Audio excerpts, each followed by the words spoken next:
For the record, we are at Charlevoix Public Library in Charlevoix, Michigan. This is Tuesday, November 20th, 2007. We are working on the Charlevoix Oral Traditions Project. Videographer Rick Pierpont and interviewer Judith Ivan, who is the Assistant Adult Services Librarian at the Charlevoix Public Library. Today we will be beginning with Ken Staley, a Charlevoix resident and World War II veteran. His experiences. Where were you born, Ken? I was born at 207 Petoskey Avenue. And that's here in Charlevoix? My folks lived there, and the doctors came to the house those days. And where were you when World War II started? I was in Ann Arbor working on a state apprentice program for machinists. And when were you drafted or did you sign up?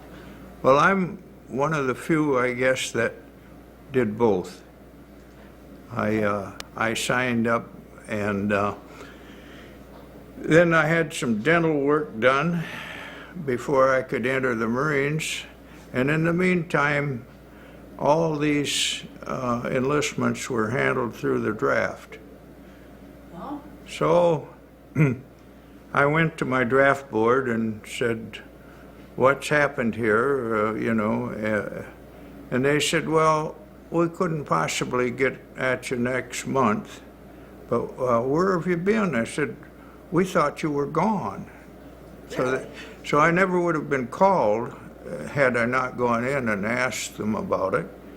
And they looked in two different draft boards, number 1 and number 2, and in Ann Arbor they had 2 draft boards, and they couldn't find it, and finally they said we had it in the dead files that you had gone, and no, I'm very much here, and so anyway, at that time they informed me that you had to go through the draft in order to get in any branch of the service.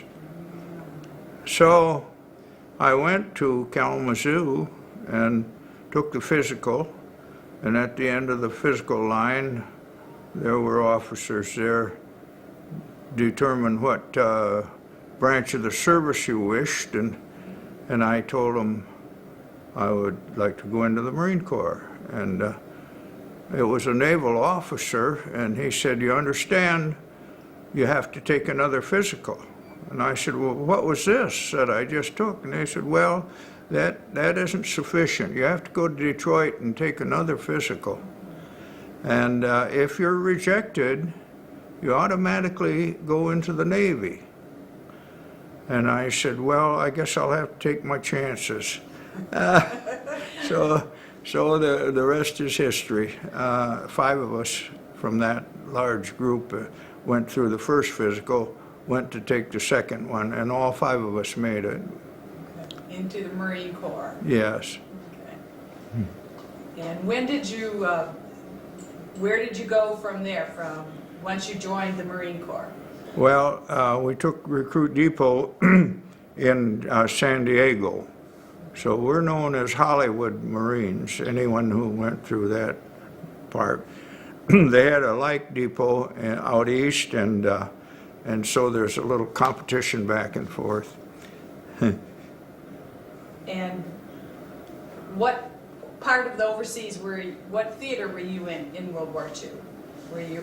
Were you in the Pacific? Oh yes. I went overseas in '43, and after my 21st birthday, and we went to New Caledonia in the South Pacific. And from there we were sent to Guadalcanal, divided into different groups, and my group went to Guadalcanal, where I was in a signal battalion. And I stayed on Guadalcanal for some 14 months and worked as signal battalion. So what did that entail? What did you do as Well, Guadalcanal had been taken the previous years.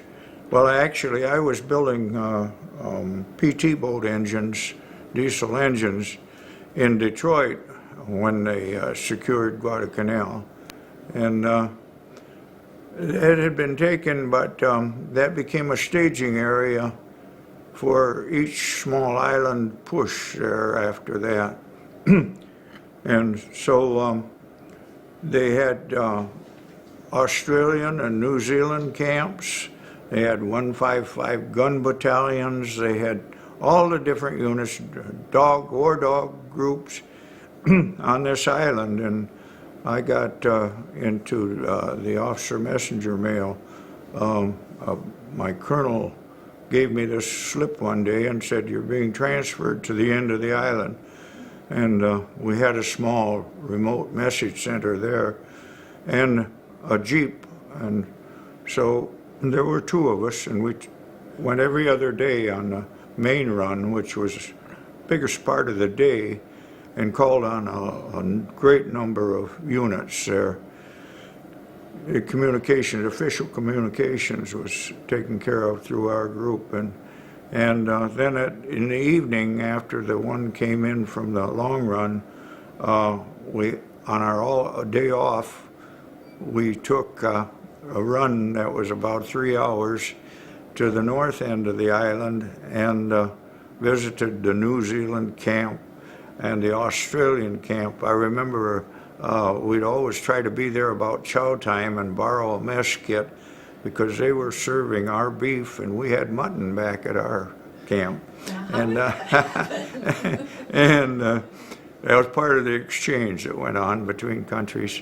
But the purpose of our message center was to keep all units informed as to what was going on. And so we had many messages. It was just for information to these places. So you were a liaison essentially between all the other allied Yes. camps on the island. And they had this large airfield, Henderson Airfield on Guadalcanal, which we also stopped at and exchanged mail. Anything for the island we took care of, and anything going out on an airplane, including personal mail, we took care of. Took it into the flights there. So that was another important stop along the way of the long day run. So you did that for 14 months? Well, I did that for probably 6 months. Okay. The first time I spent at headquarters, and then I got this detached duty, and I had no idea what it was. It was the best kept secret, I think, on the island, because it was really in a beautiful coconut grove on the ocean, where the ocean lapped the shoreline. We were just one row of coconut trees back, and it's a very small installation. And so 2 of us and 2 Jeeps and 2 drivers, like I said, I had no idea this existed. And when they told me you were going to Tassafaranga, was the name of it, I had no idea where that was either, but it turns out now in history that some great naval battles were fought right off there. I have a picture of that Jim Annis, artist here in town, made, because he made some landings there. And so I bought a portrait that he made of that, where one of the ships had grounded. The Japanese purposely grounded their ships when they were going to sink anyway, and I remember seeing this, even after I got there, they were still there, grounded. So what did you do during this time? What did you do while you were there at Tessa? Well, that's what I was into the message center, and I had a special pass that they gave me to enter all these different gates and deliver and pick up messages and make sure they got to their destination. How big was that island, Guadalcanal? Sounds like if you say from one end to another, at one point it was 3 hours. It must have been a fairly large island. Well, yeah, and we made a lot of stops, you know, Yeah, and okay, yeah. and we had to get signatures for everything. And we joked that if we ever run out of paper, we'll lose the war, and, because there was a lot of paper. And but see, the message centers receive their from other places. They receive it in encoded groups, and then we were taught how to break it with machines and different criteria for each day. And so that's what we did, and then from there someone had to distribute it. And so that was probably one of my most, I don't know if you say enjoyable, but it was a really nice job, because once in a while there'd be an urgent message in the middle of the night, and you'd have about 2 minutes to get on the road, and things like that. I remember one night we were pitch dark, and we were coming on a gravel road. We were coming around a bend, and there's only one speed for those Jeeps, wide open, you know, and here you are almost sitting on the road, and no doors or anything, and a lot of dust, and we came around this corner, and the lights shone on a mother pig boar, wild boar, and 3 little ones in single file crossing the road. I thought sure we were going to have pork for supper that night, but we managed to miss them. And what happens is from one end of the island they'd send out a Jeep, and we'd meet them halfway with urgent messages. And, So you get to know a lot of the other allies this way. oh yes, I got in New Zealand, Australian camps as well as our own. You know. Did you And- keep contact with anyone from New Zealand or Australia after the war, or? No, we had some British people over here, stayed with us one time, and that was interesting. But that was a different battlefield. Did you make friends with all these people, or was it just always professional? Did you get to know the people at all that you were delivering the messages to? I didn't get the first Oh, part. did you make friends with them? Did you get to know them at all outside of? Well, we were pretty much within our own group. Most of what we did was top secret, and so we didn't even talk about some things within our own group. Because of my position, I had access to, among other things, maps and reproduction, which was a Quonset hut where they provided terrain maps that showed topographical, that showed the height of all the terrain, you know, and for the next, usually the next operation, which was top secret, of course. And so the minute I walked out of that door, I forgot what I saw. You had to. Yeah, otherwise, you know, you jeopardize the whole situation. You know. Where were you when the Enola Gay was dropped? At the end of when the atomic bomb was dropped? Oh, we had finished Okinawa. I had been there 11 weeks, so through the whole thing, and the bomb was dropped, but that was not the end of the war, because they had to go through the procedure of an official surrender. And of course, they dropped another one a few days later, and it still took a little while before we got the word the war was over. And then they notified anyone that had signed up for the duration in 6 months, one of the options we had. They notified them with the 6 months that they were going to China to repatriate 400,000 Japanese at the request of General Chiang Kai-shek. And so he was control of northern China when the Japanese surrendered. He automatically became in control of northern China.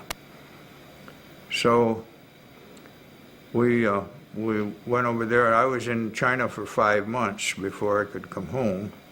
I spent 3 Christmases overseas. Wow. And they never had a furlough until February of '46, when they announced if you wanted to go to Peking from Tientsin, they would provide the necessary papers and transportation and so forth. And so I took that trip with one other person who put in for it. And we stayed at our quarters. At the Jeep on the Peking end met us at the railroad that we were provided tickets on, and took us to these quarters. And when we asked where are our quarters, they said it's the old Ming Dynasty palace, summer palace.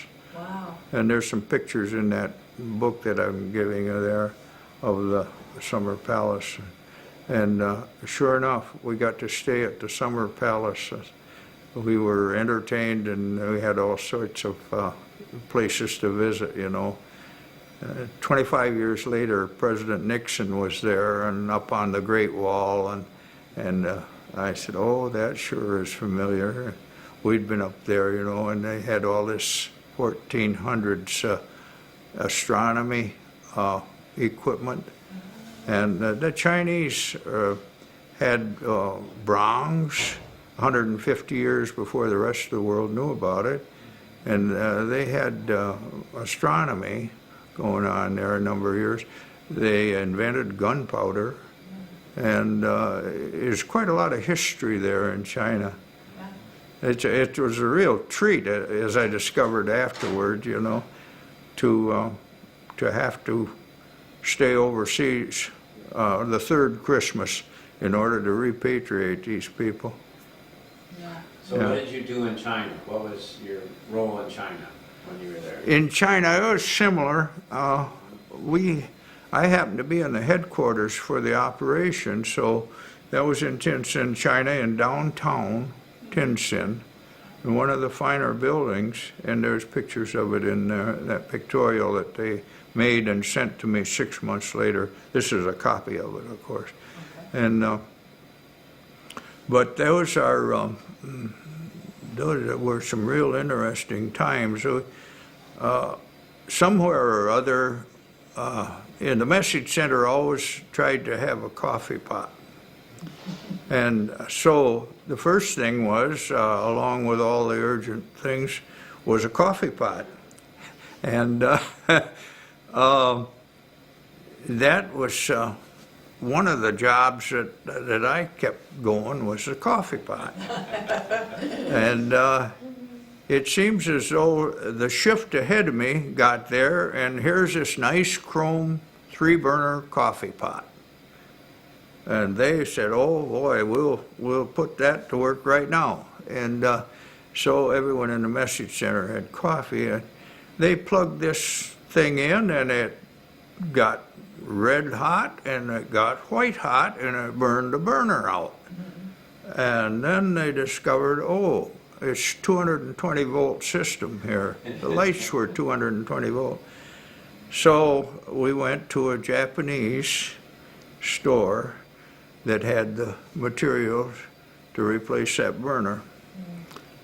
But after that, we managed to have a transformer before we plugged it in. Plugged it in.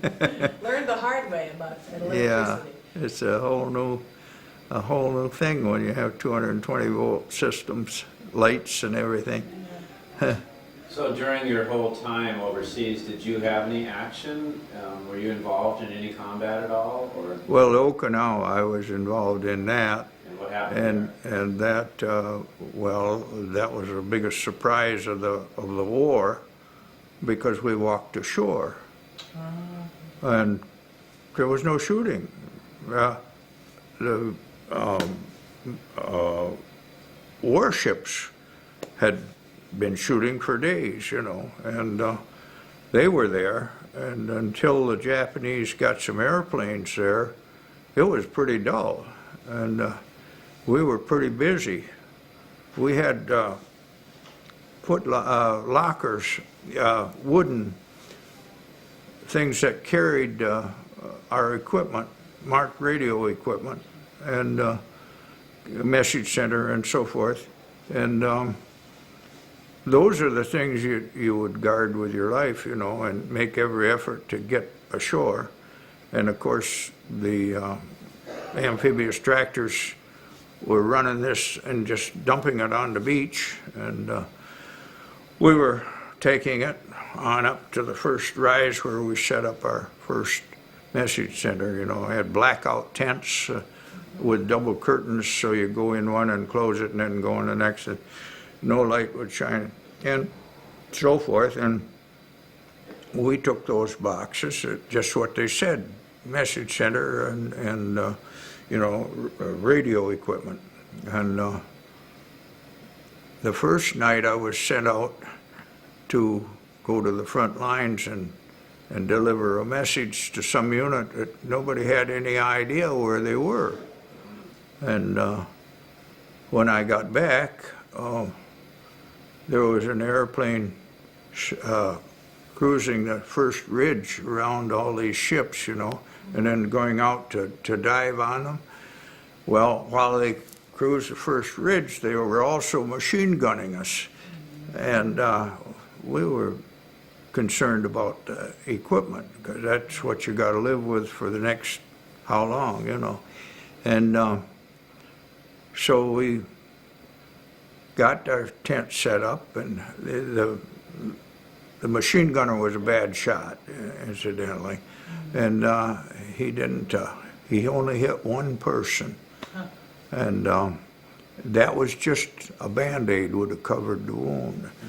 And but anyway, then he went out to sea, and I'm not sure whether he dove on a ship or not from there. But anyway, we went on about our business, and just before dark, one of the sergeants that was kind of a character said, "Well, I guess I'll get my bedroll out." Well, bedrolls didn't exist, you know.